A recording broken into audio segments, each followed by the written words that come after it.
हाय बच्चों, आशा करते हैं आप लोग ठीक होंगे।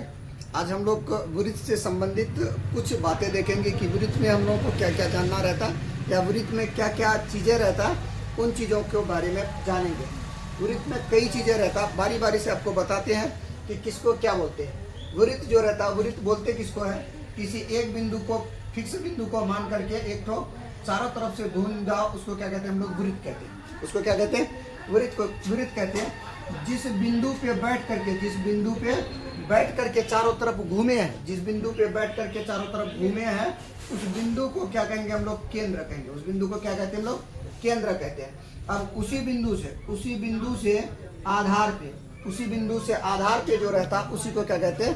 त्रिज्या कहते हैं। और त्रिज्या को जो है वो आर द्वारा सूचित किया जाता है। त्रिज्या को आर द्वारा, इसको पी द्वारा, पॉइंट। ठीक है, तो ये हमारा हो गया क्या? त्रिज्या। अगला है आपका व्यास। इस जगह से व्यास किसको कहेंगे? इसके ऊपर यहाँ से चढ़ना शुरू किया, चलते चलते चलते चलते चलते फिर से इसके पास आ गए, तो ये क्या हो गया? मेरा व्यास हो गया। और ये मेरा क्या हो गया? यहाँ से चलना शुरू किए, ये अब चाप है। चाप यहाँ से आप यहाँ तक काट लो, ये क्या हो गया? चाप। अब यहाँ से यहाँ तक, ये वाला यहाँ से यहाँ डाल दिए, ये क्या हो गया? जीवा। एक वृत्त में अनगिनत जीवा होता है, एक वृत्त में अनगिनत जीवाएं होता है, एक वृत्त में अनगिनत जीवाएं, बहुत सारा जीवाएं खींच सकते हैं। तो सबसे बड़ी जीवा जो होता है वो केंद्र से गुजरता है। वृत्त का सबसे बड़ी जीवा किधर से गुजरता है? केंद्र से होकर के गुजरता है। ठीक है, परिधि और व्यास, परिधि और व्यास अलग होता है। व्यास सबसे बड़ा त्रिज्या को व्यास कहते हैं। सबसे बड़ा त्रिज्या को व्यास कहते हैं, सबसे बड़ा त्रिज्या जिसको जीवा बोलते हैं। ठीक है, अगला देख लो, परिधि भी देख लिया, यहाँ से घूम करके जो आएगा उसको परिधि।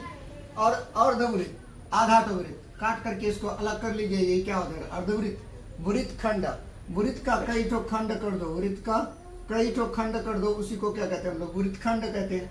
ठीक है, या वृत्त का चाप, ये भी क्या हो जाएगा? वृत्त का चाप भी हो जाएगा ये। ठीक है, अर्ध परिमाप, आधा ठो को माप लो, वो क्या हो जाएगा? वृत्त का आधा ठो माप लो।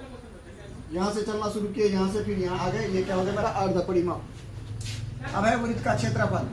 पूरे ठो को क्या करो? पूरे ठो को रंग दो, ये पूरा क्या हो जाएगा? वृत्त का क्षेत्रफल। त्रिज्य खंड, त्रिज्याओं का खंड कर दो, उसी को क्या कहते हैं? त्रिज्य खंड कहते हैं। वीडियो अच्छा लगे तो लाइक शेयर सब्सक्राइब करना नहीं भूलेंगे आप लोग। क्या मिनट का बना?